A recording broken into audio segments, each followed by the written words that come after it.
राजस्थान प्रदेश रीट परीक्षा 2024-25। साथियों, रीट परीक्षा देने के लिए 14.5 लाख अभ्यर्थी बिल्कुल तैयार है। आप लोगों को अब बिल्कुल आपका एडमिट कार्ड के अनुसार चलना पड़ेगा और एडमिट कार्ड में जो जो चीज आपको फॉलो करने के लिए दिया है, दिशा निर्देश दिए हैं, उनको आपको देख लेना है। तो आप लोगों को ये तो पता होगा, आज एक अखबार में खबर आई, उसमें नेगेटिव मार्किंग का जिक्र किया गया है। तो आपको बता दूं, रीट में किसी भी प्रकार की नेगेटिव मार्किंग नहीं है। 150 प्रश्न आएंगे। ठीक है, कितने प्रश्न आएंगे? 150 प्रश्न आएंगे, जो 150 अंक के होंगे। तो आपको 150 के 150 प्रश्न करके आने हैं। लेकिन यहाँ पर एक चीज का बिल्कुल ही आपको ध्यान लेकर चलना है। आपकी जो OMR सीट है उसमें 5 ऑप्शंस आएंगे, A, B, C, D और E। तो उस स्थिति में ऐसा आपको करना है कि मान लिया जाए कोई भी प्रश्न आपसे छूट गया है, तो उस प्रश्न को आपको बिल्कुल ऐसा खाली छोड़ना नहीं है। आपको इस अनुसार आएंगे, ठीक है, ऐसे गोले आएंगे सामने। तो उस गोले में फिर क्या करना है, आपको यहाँ पर E वाला जो है उसको बिल्कुल ऐसे करके आना है, उसको भर के आना है।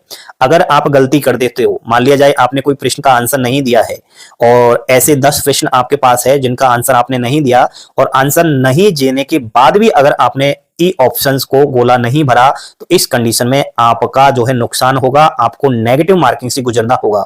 तो एक नेगेटिव मार्किंग इस चीज पर यहां पर फॉलो की गई है, बाकी ऐसा नेगेटिव मार्किंग का इसमें रूल्स नहीं है। तो इस चीज का बिल्कुल ही ध्यान रखना। इसके लिए दोस्तों आपको टेंशन करने की आवश्यकता नहीं है। जैसे कि आपका पेपर जो होगा उसके खत्म होने के 10 मिनट आपको एक्स्ट्रा मिलेगा। ठीक है, इस गोले को देखने के लिए, चेक करने के लिए कोई प्रश्न छूट तो नहीं गया है। तो मेरा तो कहना यही है कि प्रश्न छोड़ो ही ना। जब नेगेटिव मार्किंग ही नहीं है तो प्रश्न छोड़ने की नौबत ही कहां आई। फिर भी प्रश्न कोई छूट जाता है तो चेक कर लेना। लेकिन 10 से कम गोले में अगर आपसे ऐसी गलतियां होती है तो फिर तो आपका कोई नुकसान इसमें नहीं होगा। लेकिन वो 10 से अधिक ऐसे गोले नहीं आपने भरे और प्रश्न का जवाब भी नहीं दिया, तो आपको नेगेटिव मार्किंग से गुजरना पड़ेगा। साथियों, आपने एडमिट कार्ड तो पढ़ लिया होगा। आप लोग बिल्कुल नेगेटिव मार्किंग आप लोग बिल्कुल एडमिट कार्ड में जो जो चीज बताई गई है उनके अनुसार चले। परीक्षा कक्ष में अपने साथ प्रवेश पत्र ले जाना है। एक तो जो आपके पास होगा ही, नीला काला पारदर्शी बॉल पेन आपको ले जाना है। ठीक है, बॉल पेन वहीं ले जाना है, मैं समझता हूं जिसके अंदर जो रिफिल होती है उसमें जो स्याही दिखाई दे उसको ले जाना है। एक आपको अपनी आईडी ले जानी है, फोटो युक्त। आईडी के रूप में आपके पास पहचान के तौर पर आधार कार्ड हो सकता है, या आपके लिए ड्राइविंग लाइसेंस या निर्वाचन पहचान पत्र जो मैंने बताया, ये आपको ले जाना है। आपको क्या कर लेना है, ओरिजिनल तो लेकर जाना ही है, उसके अलावा इनकी 1-2 फोटोकॉपी भी करवा लेनी है। इसके अतिरिक्त आपको परीक्षा केंद्र में कुछ भी ले जाने की अनुमति नहीं है। जो जो चीज नहीं ले जानी वो इन्होंने पॉइंट नंबर 2 में लिख दिया है कि मोबाइल, कैलकुलेटर, ब्लूटूथ या कोई भी इलेक्ट्रॉनिक उपकरण, घड़ी, ठीक है, आदि किसी प्रकार का आभूषण, पर्स, हैंडबैग, डायरी इत्यादि लाना मना है। तो बहुत सारे जो लड़कियां होती है वो गलतियां कर देती है, मैं समझता हूं। तो उनकी बालों में किसी भी प्रकार का कोई भी लगा होना नहीं चाहिए, मैं समझता हूं। और जो लड़के लोग हैं, घड़ी वगैरह, पर्स वगैरह, बेल्ट वगैरह बिल्कुल ही न पहन के जाए, नहीं तो आपको कहीं ना कहीं ये प्रॉब्लम आएगी। एग्जाम सेंटर के बाहर ही आपको ये चीज छोड़कर अंदर जाना पड़ेगा।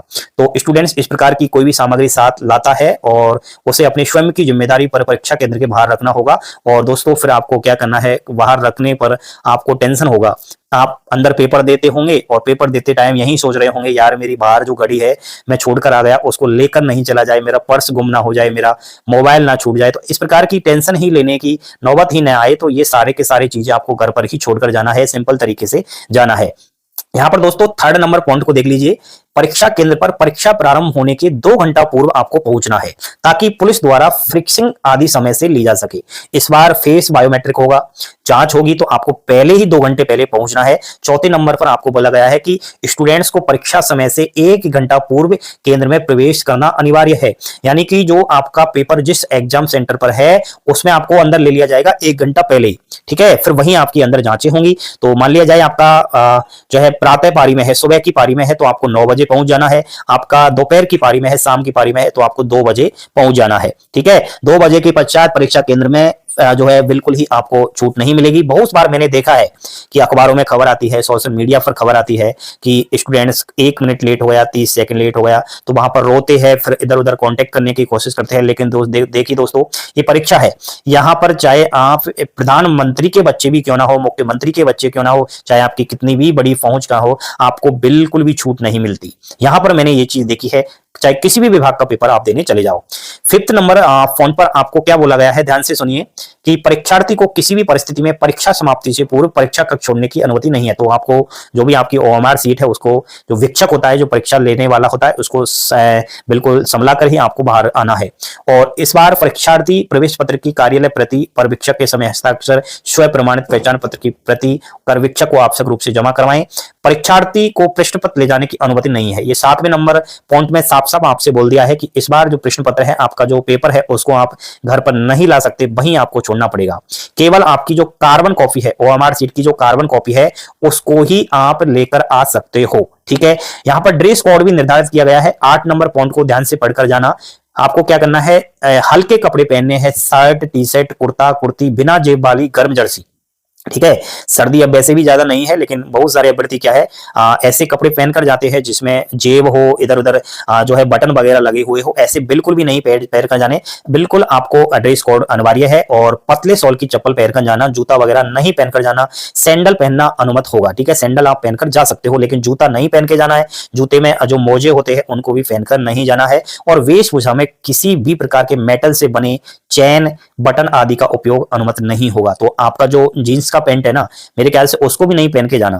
ठीक है, उसमें क्या है, जो बटन होते हैं, जो चेन होते हैं, वो मेटल से बनी हुई होती है, तो उनकी जो है मशीनों से जो जांच होती है तो वो पकड़ में आ जाती है। तो ऐसे आप जीन्स के पैंट वगैरह ना पहन के जाए। मेरे ख्याल से आप सिंपल कपड़े, पाजामा वगैरह, छोटा सा शर्ट पहनकर जा सकते हो फुल बाजू की। इसमें शर्ट अनिवार्य है, लेकिन वो शर्ट पहनकर जाए जिसमें जेब ही ना हो। ठीक है, तो ये चीज थोड़ा ड्रेस कोड आपके लिए फॉलो करना जरूरी है। और उसके बाद यहाँ पर इन्होंने बता रखा है कि 9वें और 10वें पॉइंट को आप देख लेना कि जो आंसर सीट जांच लेके समस्त प्रकार प्रश्नों के लिए एक विकल्प गोला भर दिया है कि आपने गोला वगैरह भर दिया है क्या, उसके लिए आपको 10 मिनट का समय मिलेगा। वो तो मैंने आपको शुरू में ही बता दिया है। और जो भी ऐसे बच्चे हैं जो विकलांगता है, तो उनके लिए तो 50 मिनट का अतिरिक्त समय मिलेगा। तो उनके लिए तो अलग से भी यहाँ पर गाइडलाइन बना दी गई है, तो उस चीज को देख लेना, हमने टेलीग्राम चैनल पर डाल दी है। तो आप सभी को बेस्ट ऑफ लक, आपका रीट पेपर अच्छा हो और 60 आपको अंक मिले। और मैं समझता हूं एक तरीके से लाइसेंस आपको मिल जाएगा टीचर बनने का।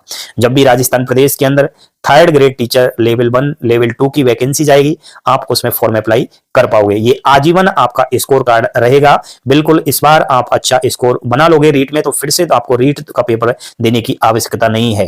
यानी एक तौर पर आपको साधारण भाषा में समझाऊं तो टीचर बनने के लिए ये प्री एग्जाम्स है। ठीक है, इसको आप पास कर लोगे तो फिर आपको दोबारा फ्री नहीं देना पड़ेगा, फिर आपको डायरेक्ट जो है मेंस एग्जाम्स देना पड़ेगा। ठीक है साथियों, तो आप लोग अपना एडमिट कार्ड पढ़कर ही जाएं।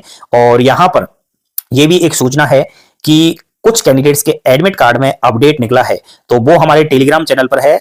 किस रोल नंबर से किस रोल नंबर के अभ्यर्थियों का यहां पर दोबारा से एडमिट कार्ड निकालना होगा, तो वो एक बार जरूर देखें। और यहां पर जो एग्जाम्स केंद्र का कोड है, कोड के अनुसार भी दोबारा से बताया गया है कि यहां पर उनको फिर से अपना एडमिट कार्ड निकालना पड़ेगा। तो वो चीज आप एक बार देखिएगा। हमारे टेलीग्राम से जुड़े, वीडियो के डिस्क्रिप्शन में टेलीग्राम नंबर अवेलेबल है। ठीक है, टेलीग्राम की लिंक भी है। और जो भी आपकी समस्याएं हैं उसको आप इंस्टाग्राम पर शेयर कर सकते हैं।